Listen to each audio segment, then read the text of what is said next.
Can't Wait for Christmas is a proud member of the Christmas Podcast Network.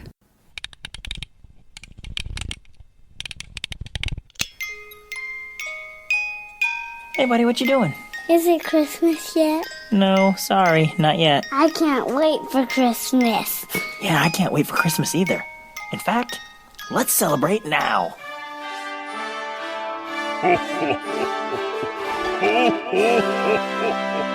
Welcome to the Can't Wait for Christmas podcast.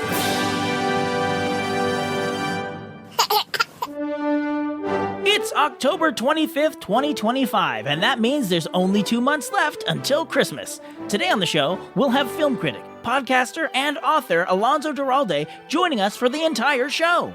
He'll be talking about his new book, Have Yourself a Movie Little Christmas, revised and updated edition. We'll also have a conversation about modern Christmas movies and count down the most rewatch-worthy Christmas movies to come out since 2010. Okay, let's start the show!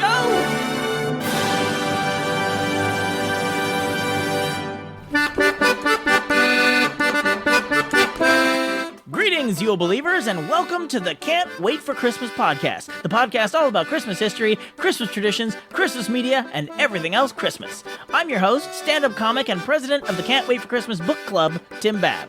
And today, we're doing something we've never done before. I'm getting a co-host. Joining me for the entire episode is the one and only Alonso Duralde. Welcome to the Christmas Cave, Alonso. Oh, thanks for having me, Tim. It's exciting to be here. So, two quick things before we get started. I don't know if you know this. This is your third appearance in October on this podcast. Oh, wow, you're right. I hadn't thought about that, but that totally makes sense. So we already have a theme month in November called Muppet-vember. I think we may have to start Alonso October. Alonso October. Yeah, don't tempt me with a good time. And also, I was recently, I don't know if you get this, I mean, I'm sure you get this from the other end, the parasocial relationship people have while listening to podcasts, where people think that they know you. It somehow crosses like, oh, I'm listening to a show as, you're like, oh, I'm hanging with friends. Sure. I was listening to not Breakfast All Day. I mean, not that I wasn't listening to Breakfast All Day. You're not on the spot here. I was listening to Maximum Film, yes. And you had W. Kamau Bell on.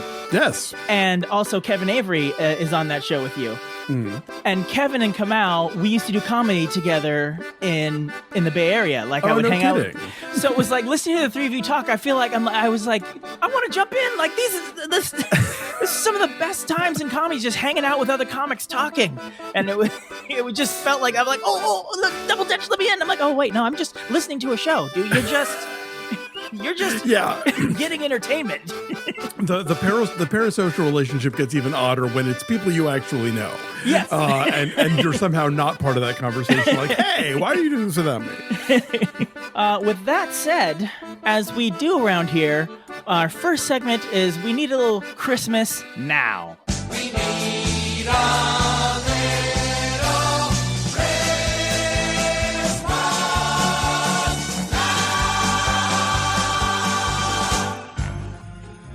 So, if you need a little Christmas now, you could head yourself to your local bookstore and pick up the revised edition of Have Yourself a Movie Little Christmas.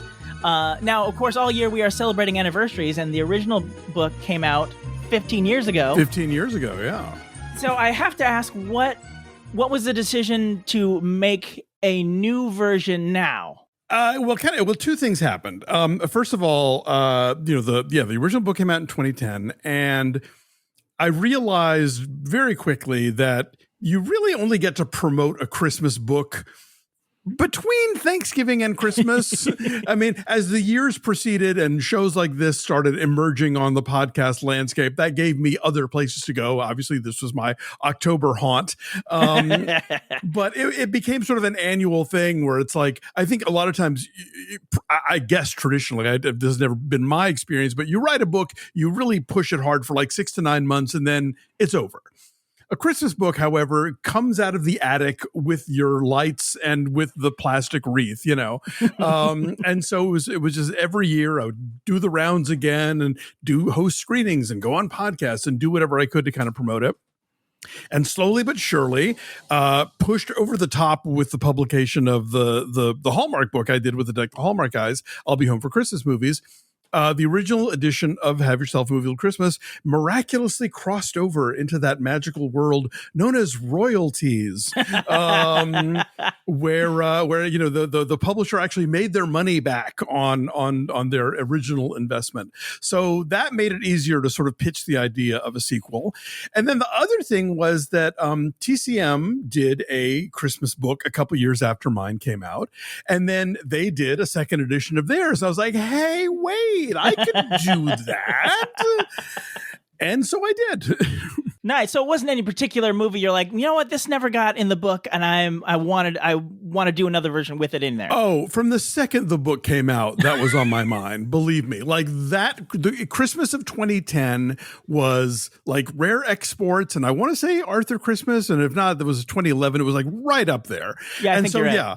yeah, it has been a lingering thing on my mind of like, oh, I want to get that one. Oh, I got to get that one. You know, and so I knew the day would come where I could finally, like, you know, have a large enough passel of films to put into a new edition, and that day has come. And it's a lot of films that are since 2010, but also some classics that I just missed the first time.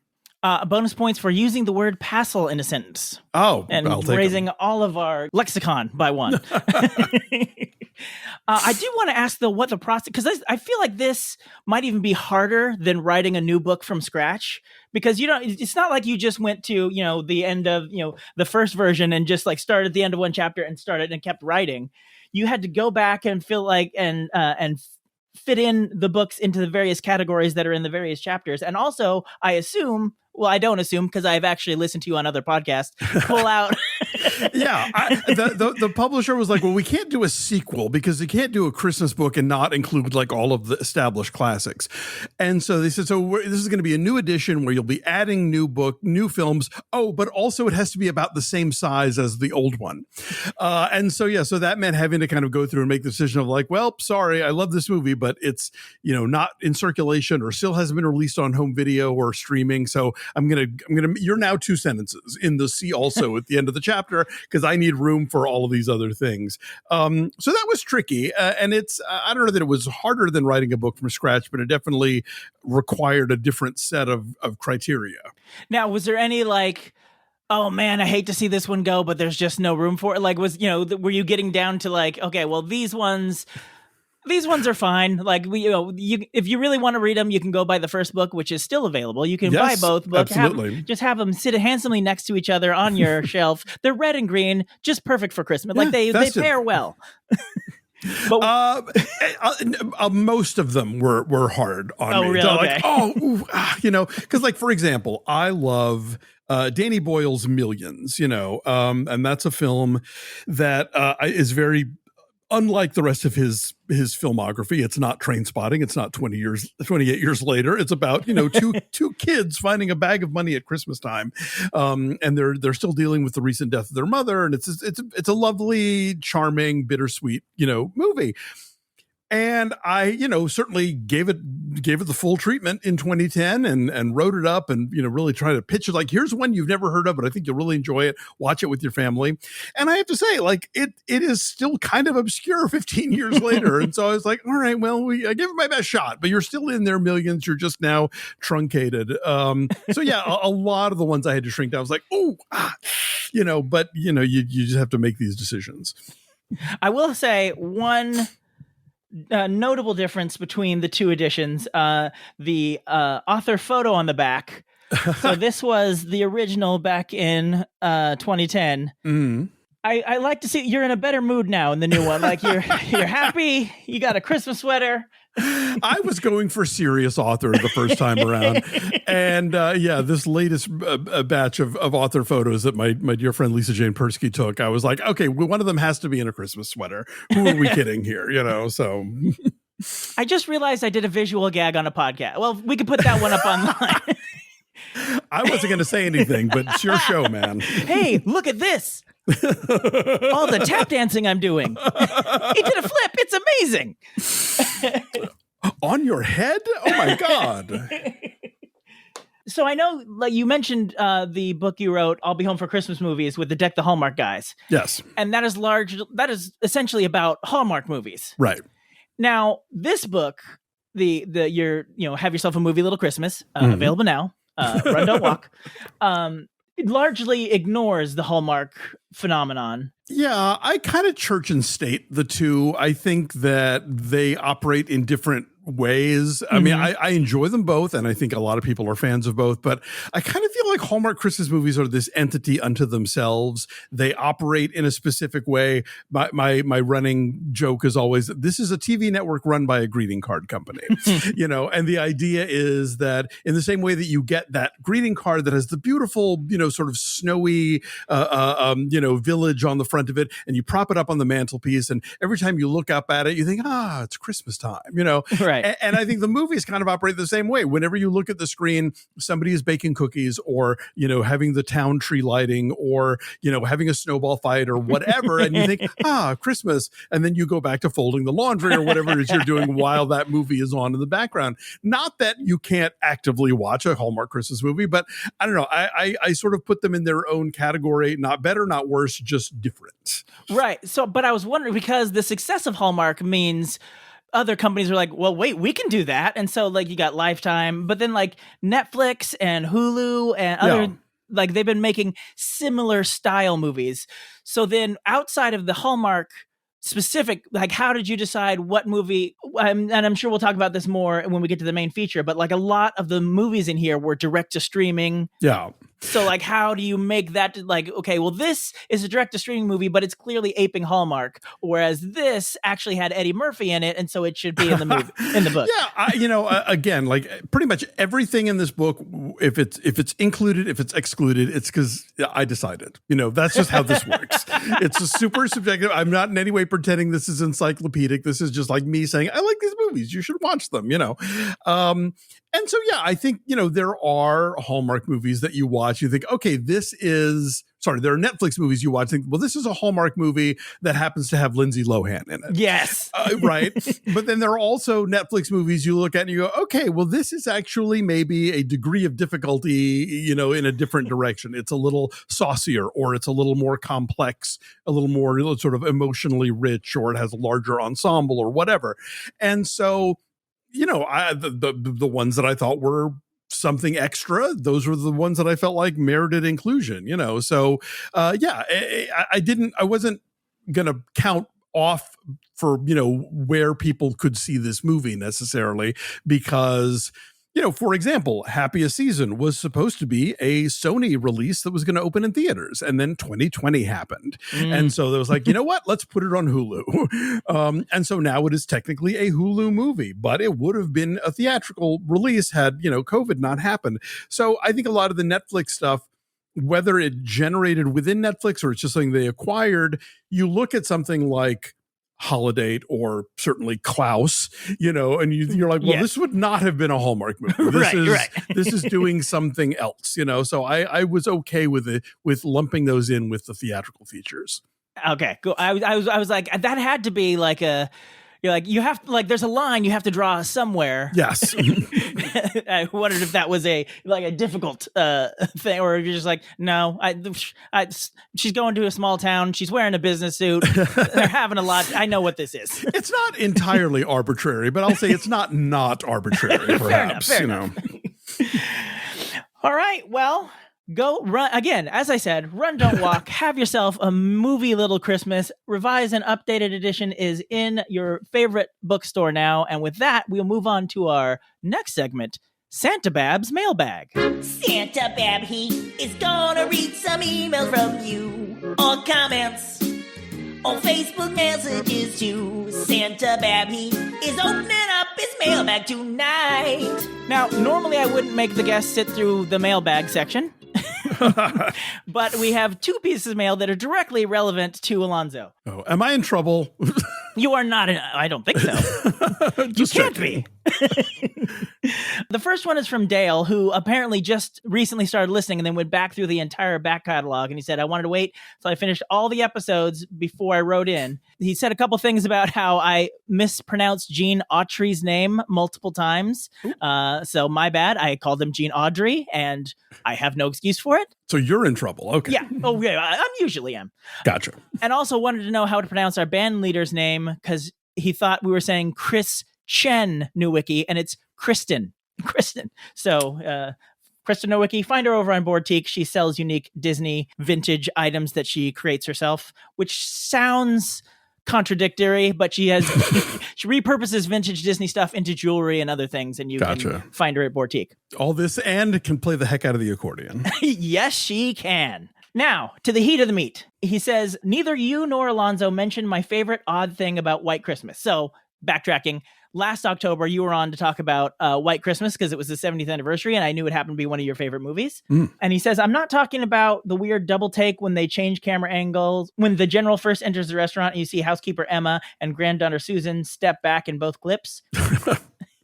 Nor am I talking about the weird overdub when Danny Kaye comments on his Cocker Spaniel. No, neither of those. I've been watching White Christmas for longer than I can remember, and nearly every year for at least 40 years. In fact, it's my go-to movie after everyone has gone to bed and I'm wrapping my gifts for my wife. It's also my excuse to be the first one in the house to see Christmas arrive at midnight.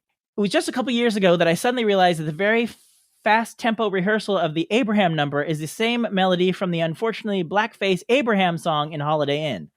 Racial insensitivity aside, the lyrics for Abraham are actually pretty good. I was shocked that I'd never noticed it before, but there it was. So in addition to White Christmas itself, another of Berlin's tunes come over from Holiday Inn. Cool, huh?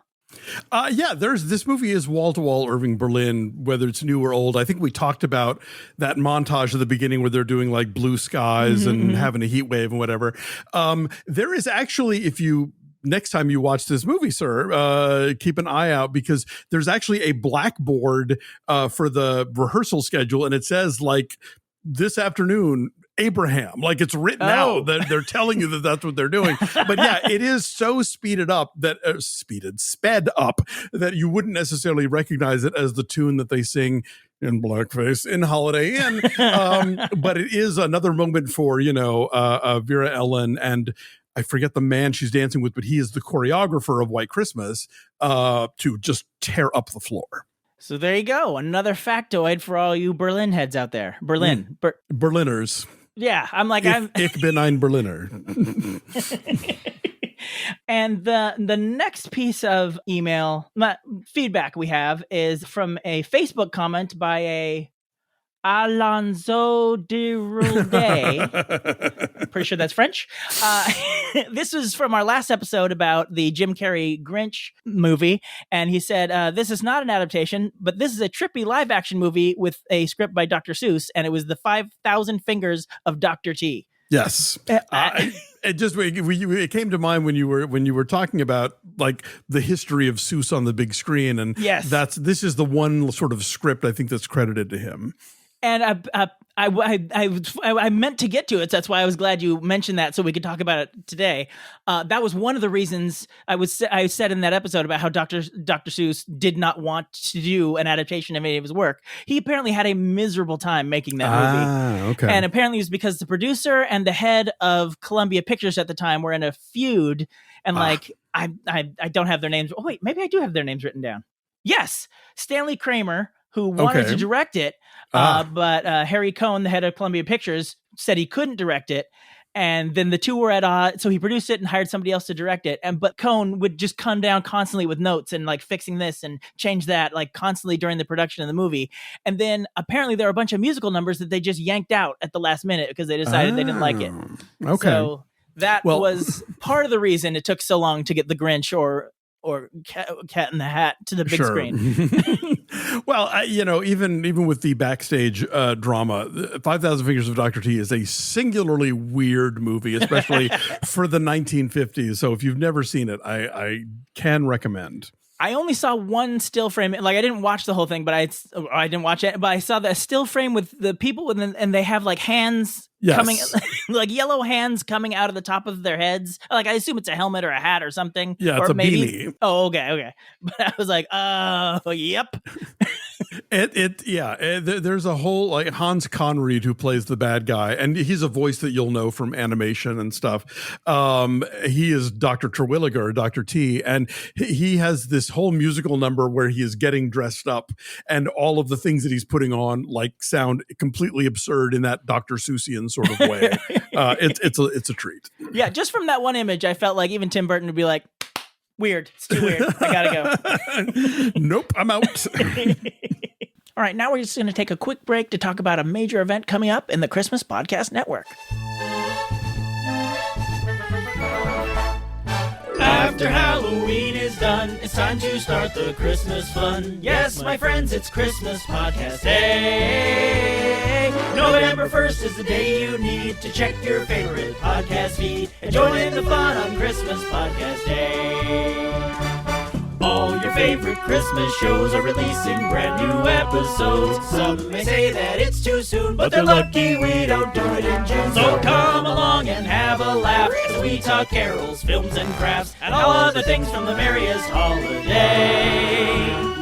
La la la la, it's Christmas Podcast Day! This year for Christmas Podcast Day, your favorite shows are talking about things from or inspired by the movie It's a Wonderful Life. On our show, we'll be talking to Jimmy Hawkins, the actor who played little Tommy Bailey in It's a Wonderful Life. I burped. And we'll be looking at the Muppet adaptation of the story, A Very Merry Muppet Christmas. I wish I'd never been born! There are so many Christmas shows, some you might not even know. You might find a new favorite and take some time to savor it. So listen on your computer or phone, at work, the gym, commuting, or home. A new tradition that is here to stay.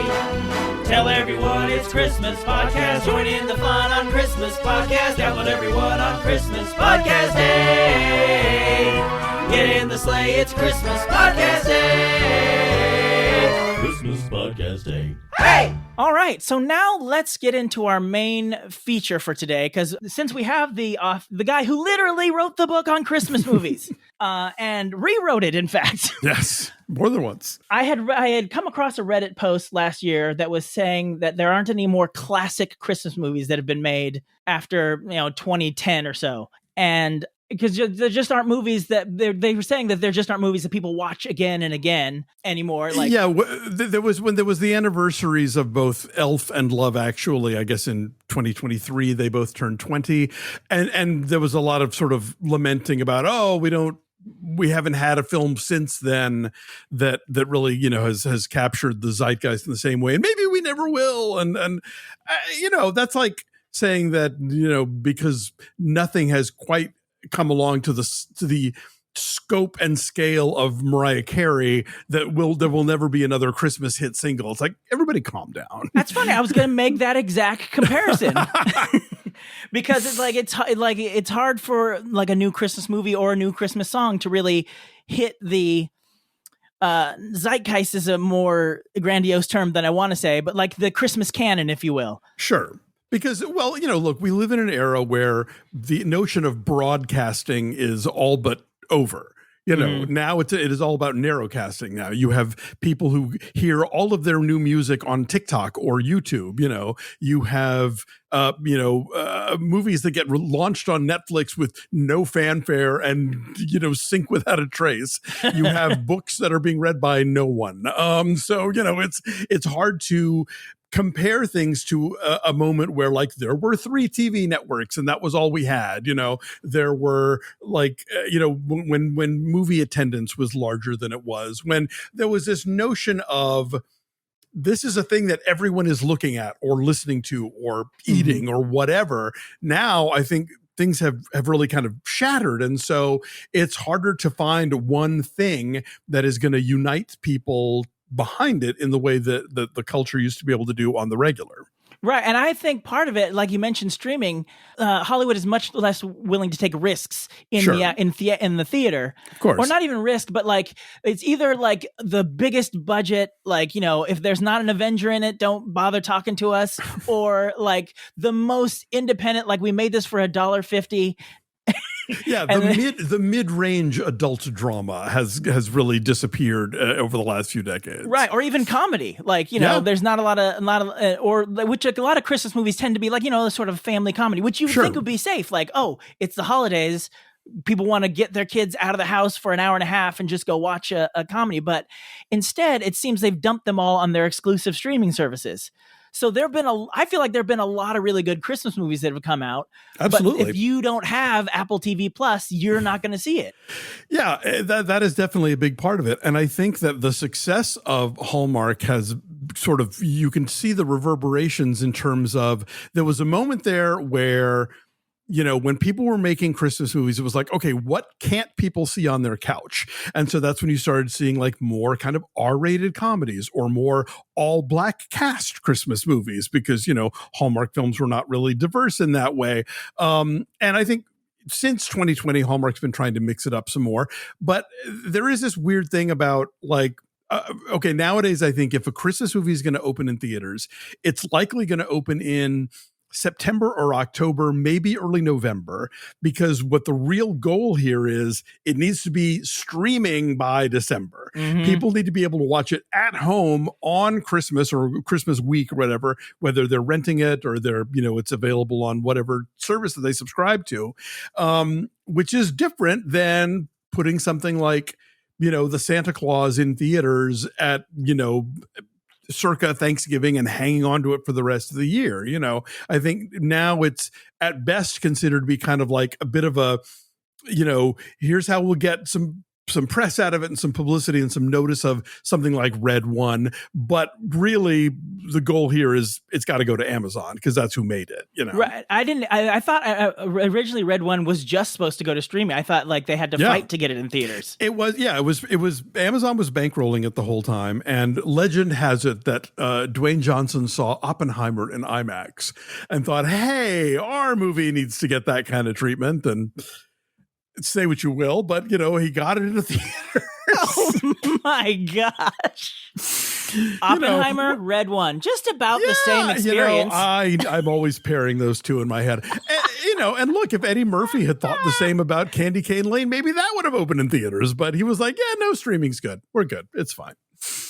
But to your point, like I remember when Haunted Mansion came out, different holiday, but Haunted Mansion came out sort of the middle of the summer and it sort of tanked, but like it was on Disney Plus in time to be available for Halloween. Right. I'm like, this must have been the plan all along.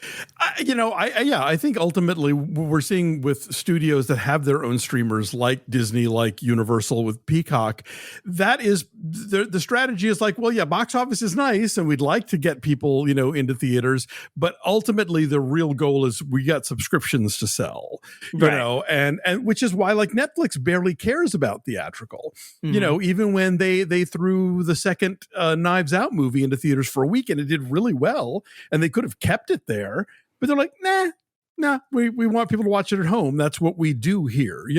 They made a ton of money on their one night or one weekend, K-pop Demon Hunters I was release. just about to say that. Like that, some of that money was mine. Yeah, but then they're like, yeah, but no, you want to watch this? You come, you sign up. You sign up. That's what we want. And that also leads to like one of the ways people, at least traditionally, discovered Christmas movies is like TNT or TBS or ABC Family or whatever it's called now. Freeform. Thank you. But like these channels would just, we need some content in November, December. We're just going to play old Christmas movies. So like that's how like the Harry Potters get shown over and over again. Your Santa Clauses, your elves, your Christmas stories. I'm old enough to remember the 70s when It's a Wonderful Life was in the public domain and it just wallpapered television. I remember being at a Christmas party and we were changing channels and all of them had It's a Wonderful Life on. And we're like, okay, well, this part they're just about to fall in the pool. Oh, this part he's just met Clarence. Yeah, you pick up. Yeah, exactly. Like if you came in the middle, just change channels. It'll be starting somewhere. Yeah. Ooh, the colorized version. Oh God, the less said about that, the better. But like that's what made that movie an American classic because it famously tanked in theaters originally, and so then you had like Ted Turner being like, all right, I have a Christmas Story, which did okay in theaters and did okay on VHS, but now I'm going to show it for 24 hours and bam, that becomes, that sort of enters the canon and becomes this iconic, beloved movie. And I don't know that even now there's enough people watching cable to do that with a film. I think even that avenue is gone because, people are watching other things in other places. Yeah. And then they made a sequel to A Christmas Story, but locked it on HBO Max. So like you're not going to see it. Didn't even bother putting it in theaters, this is the priorities have changed and the way we consume media has subsequently changed. And so, I don't know that we're going to get these out of the box classics like Elf and Love Actually in terms of like people immediately glomming onto them and immediately making them part of their annual thing. But I do like to think that, stuff will sneak up on us and people will discover things maybe slowly over the years. Maybe they'll buy my dang book and read about some movie they never heard of and be like, oh, I want to see this, I do have to say, I should have said this when we were talking about the book. I was going through the Christmas movies for adults. Mm-hmm. I've embarrassingly only seen one of them. I'm like, clearly I am a child. I just go and I watch childish movies. And the only one I saw was Bad Santa. Didn't care for it. It's not at the top of my list, but I get the appeal, and I think Billy Bob Thornton is giving a fearless performance. But yeah, look, you're a Disney Muppets guy. I get it. That takes a lot of time. Yeah, I'm going to be watching a Disney Muppets movie very soon, actually, for the show.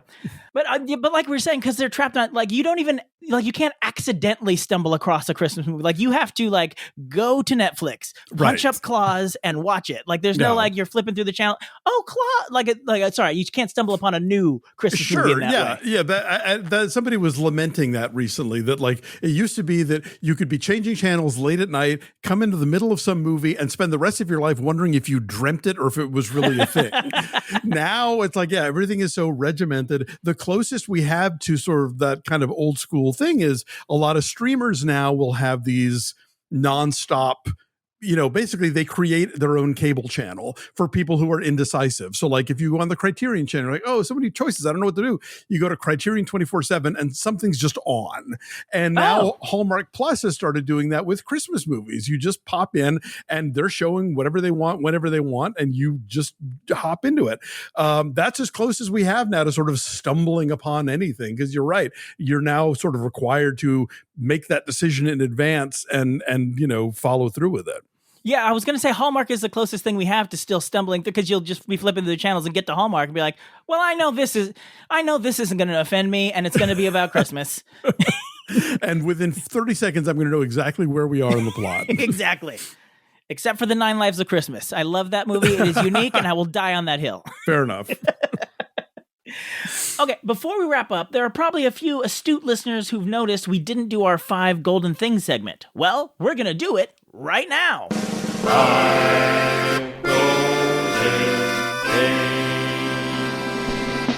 So I thought, since we have an expert on Christmas movies, and particularly modern Christmas movies with the updated edition of the book, we would each list our top 5 modern Christmas movies that are worthy of being rewatched every year. You might have to seek them out.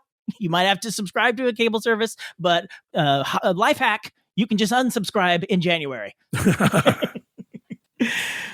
So I'm going to let you do your 5, and then I'll do my 5. Okay.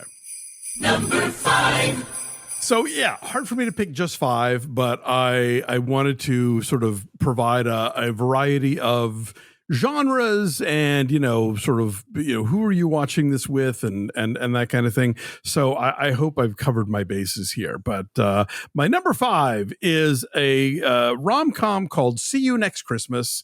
It's, as you mentioned, a $1.50 indie movie. But, I think makes very good use of its limited budget by having 2 locations. And the way they do that is because this movie is set at a series of Christmas parties over the course of several years. So we keep jumping back to see the same characters, and it's a year later. And the 2 hosts begin with throwing their party in an apartment, and eventually they make their way into having a house. But the real story is that 2 of the people who attend the party every year have a sort of grumpy meet cute, but then over the course of the subsequent Christmases fall in and out of love with each other. It's funny and it's sharp, and I think it's a movie that went under a lot of people's radars, but it's a lot of fun. Definitely. I've never even heard of it till just now. Oh, cool. Well, it's one of those grown-up movies, but I think you'll like it. Oh, okay. I got to put on pants. Number 4. The best Christmas pageant ever. I think that when we talk about movies for the whole family, that often translates to movies that an 8-year-old will enjoy and their parents won't want to rip their hair out.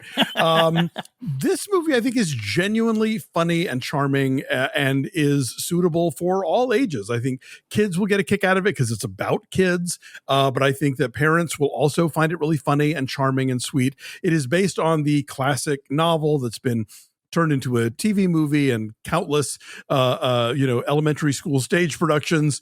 And it's about a church putting on their annual Christmas pageant. And the year that it all gets thrown into chaos, when the herdman kids, the poor kids from the wrong side of the tracks, show up at church looking for free snacks and wind up taking over the show, playing all the roles. And a new volunteer director is trying to figure out how to make all of this work. And ultimately, wouldn't you know it, everybody learns a thing or two about the true meaning of Christmas. And that Pete Holmes is in that, right? He is. He's the dad. Judy Greer is the mom. Judy Greer. I was like, it's the one who should be the lead in a bunch of things, but always ends up being the best friend. Yes. So Judy Greer, yes. number one on the call sheet for once, and she makes the most of it. Awesome. Number 3. At number 3, this is also a film that came out in 2024. So if this is recency bias, forgive me, but I really love this movie, and I've really been trying to promote it to people because I think it got missed by all of its possible audiences during its brief theatrical run last year. It's a film called Christmas Eve in Miller's Point, which actually premiered at the Cannes Film Festival, which is pretty rare for a Christmas movie. And it is set sometime in the early 2000s and is about a family gathering at their house in Long Island, several generations for Christmas.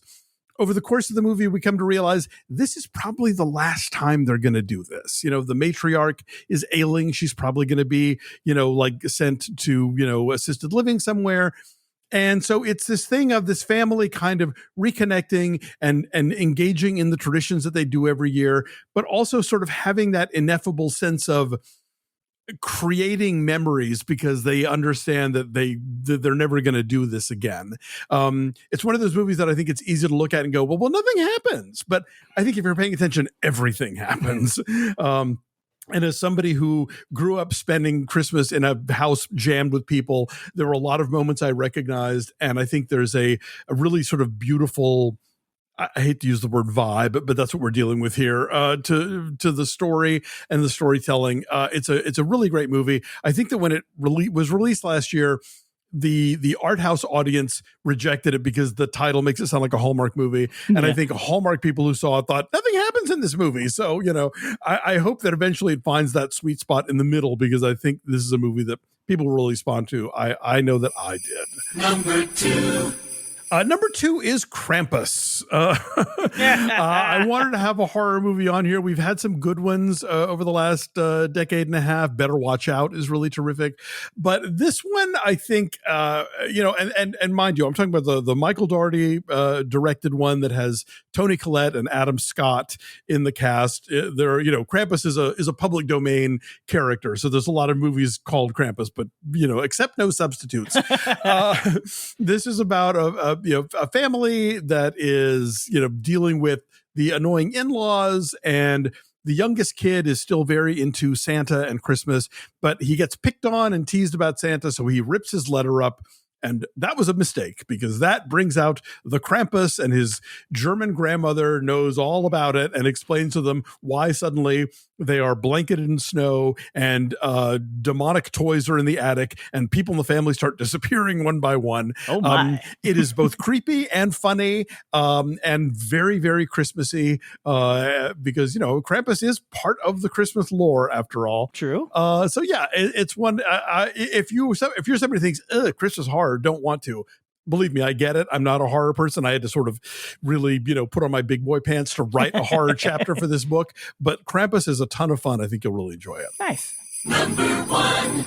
And my number one is Arthur Christmas. I really love this movie, and I have loved it from the moment it came out. And I feel like it is, I think, one of those movies that slowly built an audience in the US.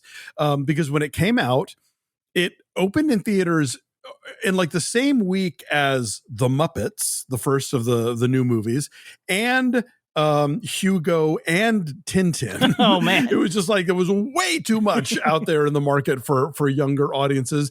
And I think people just didn't quite get what it was about or what the point of it was, but it is one of those movies that I think repeated exposure to it on Freeform has kind of built it more of a U.S. cult audience. It's a British movie from the Aardman Animation people who give us, the Wallace and Gromit movies. And it is about Santa's two sons. Arthur is the true believer and like super enthusiastic about Christmas and super enthusiastic about kids getting their toys. And his older brother, Steve, is poised to take over the operation. He is very much streamlined and like thrown in the technology and is all business, but he is so all business that when one kid doesn't get their toy, Steve thinks that's in the acceptable margin of error, but Arthur won't hear of it and goes out of his way to do what he has to do with the help of his grand Santa, his grandfather, the retired Santa Claus, to make sure this one last kid gets this one last gift. It's so funny and sweet, and it makes me cry, and I just adore it very much. I want people to see it if they haven't already. Arthur Christmas. I have to admit, I have never seen it. Oh my! Oh, that is definitely something I'm going to put on the agenda for this year. Yeah, watch it with the boys. Yeah. Because somebody on Tis the Podcast really hates it. I can't remember. Right? Yeah, I got nothing there. I don't know what to tell you. So I think if that has colored it, I'm like, oh well, if someone hates it that much, it must be awful. Like I don't. Daniel Ledeck the Hallmark is not a fan either, but I'm not responsible for these people. Well, I mean, based on that, I don't know how I haven't seen it. Also, I bet part of I don't know how significant this is, but because it's a British movie, the rhyming pun of Arthur versus Father Christmas is completely lost over here. Exactly. I always have to walk people through it. Okay, so they say Arthur for one thing, and then that sounds like a phrase that we don't use here, but it's a big in England, trust me. All right. I don't believe you hit a single one that was on my list. Perfect. So the people who say that there aren't movies that are worth watching over and over again, clearly there's at least 15. Yeah. So I'm going to start with, I'm going to sort of do them in order, but like somewhere in the middle, things are higgledy-piggledy. No worries. Number 5. Number 5 is Noel. Was another direct to Disney Plus. Yes, but was it originally going to be in theaters though? Yes, but then they didn't launch Disney Plus, and they're like, well, let's just throw this on Disney Plus. Yeah. But it's so funny. Like it is. And Anna Kendrick, so she plays, I'm assuming everyone listening knows, but clearly that's the point of this list, not everyone. But Anna Kendrick plays Santa Claus's daughter. And then Bill Hader plays her brother, Santa's son, who is supposed to take over after Santa dies towards the beginning. But he doesn't want to. Like so he escapes, and he goes to Arizona, and then Noelle, Anna Kendrick, has to go find him. And Shirley MacLaine plays this elf who is like her nanny caretaker, not nanny because she's like in her 20s or 30s at this point. But the character is presented as the kind of person who would still have a nanny in their 20s. Fair enough. And then antics ensue trying to get him back, and then like she ends up befriending this private investigator and his son, and like I just, other than the fact that every 4 seconds they are shilling for iPads through the course of the movie, I just love it. It's just so funny. Like there's I like to laugh at a Christmas movie, and this one fits the perfectly, but also has plenty of that sentiment that you want from a Christmas movie. That's a great one. Number 4. And then I will go with another Disney Plus direct-to-video one that people 100% slept on this one. Godmothered. It stars Jillian Bell as this fairy godmother who is inexperienced, but she wants to prove that the world still needs fairy godmothers, and so she answers, like, she's not supposed to, but she answers the request of this kid, and then like her mom, Isla Fisher? Is that how you pronounce it? Isla Fisher, yeah. Okay. I just looked down and saw the S. I'm like, have I been doing it wrong this whole time? Anyway, she plays like a news reporter who but single mom who's trying to keep everything together, and like the godmother keeps making things hard, but also trying to have her reconnect with her kids. And I don't know, it's another one that's funny and heartwarming and just like different. Like this, it is not this is a Christmas story I've heard 1,000 times. It's like, wait, what's happening right now? I feel like it's definitely one that was slept on. Like they didn't promote it very much, and they don't. subsequent, like occasionally I'll see something like, when they're advertising for Disney Plus during the holidays, they'd be like, don't forget Noelle is still here. Right. But like Godmother, like they're just like, just put it under a bush and don't look at it. But it was a lot of fun. And I feel like people are missing out if they don't see it. Yeah, and I'm always thrilled to see Jane Curtin in something. Yes. And she was really good in it. I mean, as one might as expect. always. Number 3. This is not going to be a controversial pick, but The Christmas Chronicles, but another one trapped on streaming. If you don't have Netflix, you're not seeing it. But Kurt Russell plays a rock and roll Santa. Yeah. This ain't your grandpa, Santa. But then there's these two kids. Their father has passed away. Like someone's always dying in these movies, in these Christmas. Always. Yeah. It's like a Disney movie. Like, oh, if it's a Christmas movie or a Disney movie, one or more parents. Dead parent. Look out. So the brother is having a hard time dealing with it, and then the younger sister wants to get video proof of Santa Claus, and like somehow it ends up they screw up his delivery, and like they sneak on his sleigh, and then the sleigh is they fall into the sack, and then they get out in the sleigh, and the sleigh crashes, and the Chicago police are involved. Yeah, somehow at one point things, Santa's in prison. Like it is like describing it, you're like, what? But I feel like this one at least is one a lot of people have seen. But this is definitely one we revisit every year. We're like, let's watch Christmas Chronicles. Almost never Christmas Chronicles 2. I was going to ask. I like the sequel a lot because you get less of the elves, which I did not love in these. They're very minionsy. Exactly, they were scarier minions. Yeah, and I don't know. I loved all of the Christmas lore they unpack for 2. The Belsnickel and the Yule Cat and turkey, all these things from the Santa origin story that I thought were kind of fun. But I can see where you'd stick with the one. Yeah. Well, yeah. I feel like we didn't dislike 2, but one was such a what is this? Whereas 2 was like, oh, okay, it's that. This again. Number 2. I'm trying to decide. Maybe I'll just throw an honorable mention in here after this, but I'm gonna go with Red One. Really? We've touched. My son loves it. Wow. It is a movie. Is Die Hard a Christmas movie? Is Die Hard not a Christmas movie? Red One is an action movie, and it is a Christmas movie. So it has that for younger teens who are like, I don't need to see animated Christmas. And they're not ready for Violent Night yet. So exactly, yeah. But they want something just a little more heft, sure. Not heft, but a little more Rock'em sock'em. Adrenaline, I guess, in my Christmas movie. And Chris Evans plays this master thief, hacker. I'm not really sure. I don't really remember. Hacker thief. We'll go with that. Yeah, and The Rock, Dwayne Johnson plays, I forgot his name for a second, plays Santa Claus's bodyguard, and Santa Claus is played by J.K. Simmons, who is yoked. You're like, that Santa Claus doesn't need a bodyguard. But I did like the fact that he burns so many millions of calories delivering toys. That's why he has to keep having the milk and cookies. Yes.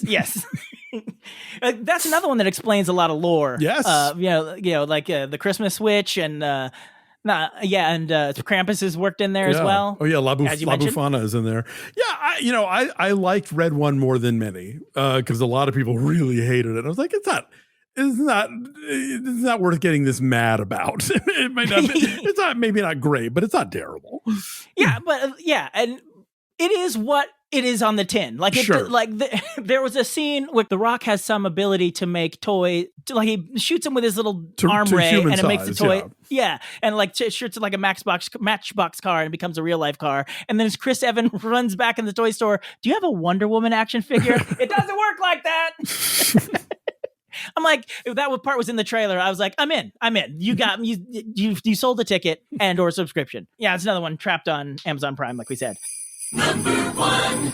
Then my number 1, and I think I've heard you mention this on other shows that you like it, Spirited. Oh yeah, totally. I love this. And again, it skews a little more mature. There's more adult humor than your average Christmas movie. I mean, it's not R-rated, full frontal or anything like that, but you have a Scrooge who F's, let's say. But Ryan Reynolds and Will Ferrell, they both have, they both dabble in the naughty humor, let's say. Yeah. And so when you put them together in this, but I was surprised how well both of them sing. Yeah. I love the soundtrack. Like that is now one of those things that I will listen to year round. And like when nobody's here in the house, I will often be belting Christmas Mormon feeling. It's not Mormons, no, Christmas morning feeling, and Do a Little Good, like full volume. Like I'm sure if someone's walking by the house, like, what is going on in there? That's probably a general rule, I would imagine, for people walking by your house. But people walking by my it's Pasek and Paul, who I have a very mixed record with. I love La La Land. I did not care for The Greatest Showman or Dear Evan Hansen, but I'm with you. I really like the spirited songs. This is a movie that is so overstuffed that one of its best numbers happens over the closing credits because they didn't have room for it in the actual movie. Yes. On The View from Here is another great song that I'm like, this is like, I felt like, is this from something else? Because like it felt like it was already in your cerebral cortex. Exactly. But yeah, they're like, well, we cut this number. And they also, once you realize that when you're watching the closing credits number, you're like, this is really good. And you're like, oh wait, this was supposed to go back in this other scene. Yeah. Right. Because in the finale song, they mention ripples. Like they mention ripple. Sorry, the song in the closing credits is called Ripple, and they mention they do a callback to it in a song before you've heard it. So, so it's a call forward. But yeah, Spirited, can't say enough good things about it. A lot of fun. Good choice. Honorable mentions. And then my two honorable mentions I'll put down are Iron Man 3 and Shazam, because who doesn't love a Christmas?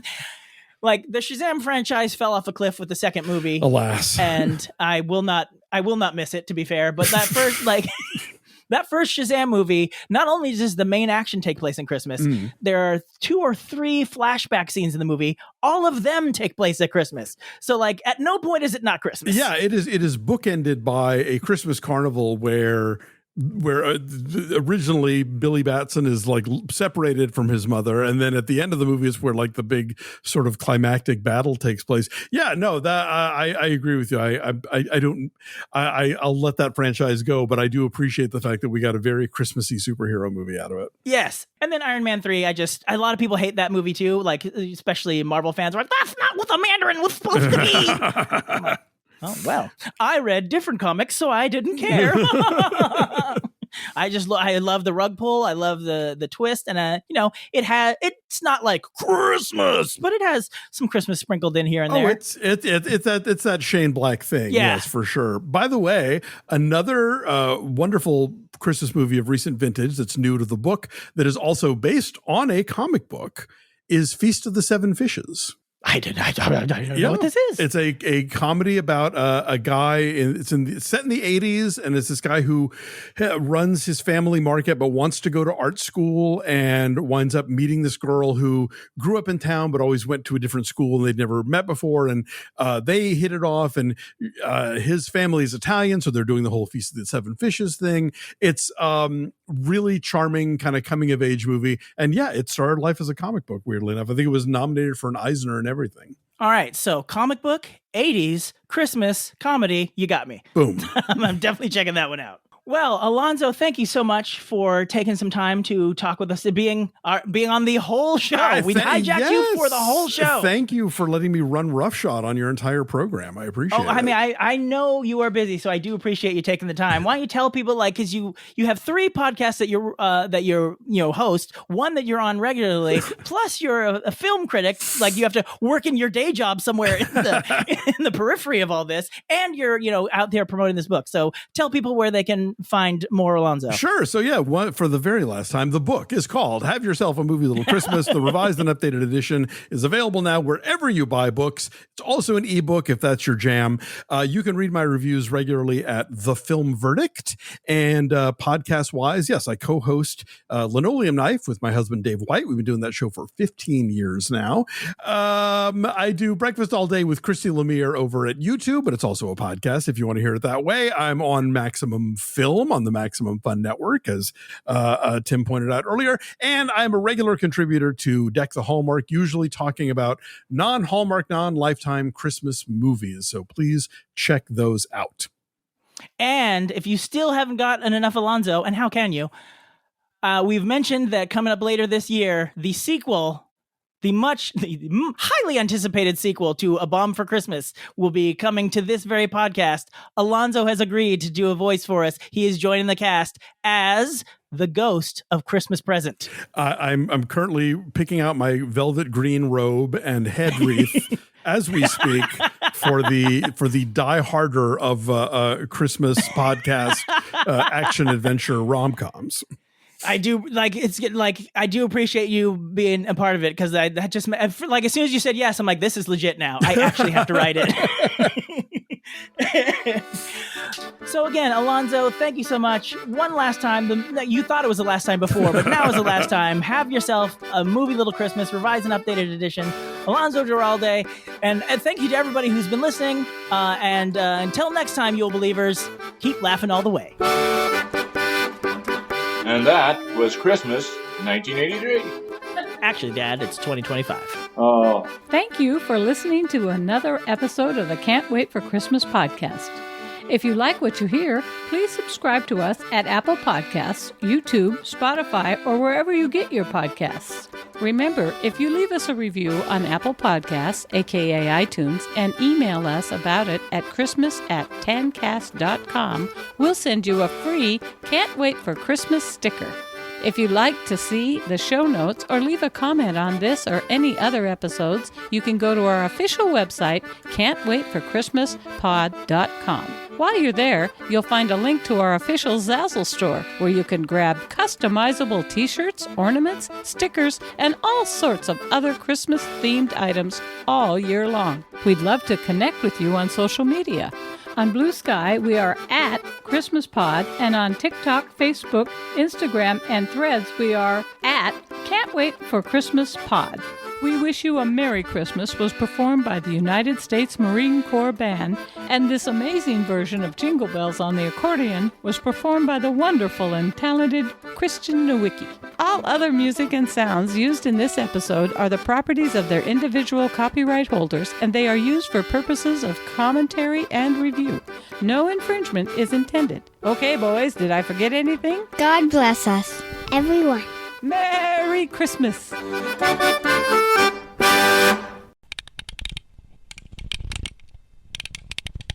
All right. So you'd think I would have had an intro ready in my head to say right now. I would think it, yes. You would. I've only been doing this for 10 years. This is why I do it by myself, so no one notices how incompetent I am. I'm throwing you off your game. I apologize. when someone can, it's like trying to parallel park while someone's watching. Like, I swear I can do this. Exactly. Just put your hands over your eyes.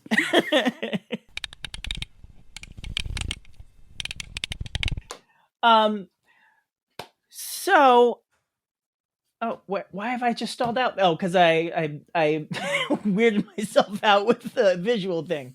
That's what I was gonna say. So I'm gonna edit that part. Will go in the outtakes, and then we'll just cut right back in. Smooth. So, before we wrap things up, I thought eagle-eyed listeners, which you can't have. You can't be listening with your eyes. Eagle-eared listeners, who's to say eagles can't hear real good, may have noticed that we have not done our 5 golden things.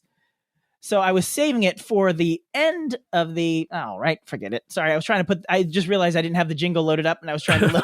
I was trying to vamp. I was like, stretch, find the jingle, find it. Yeah, just take 2. Go for it. All right.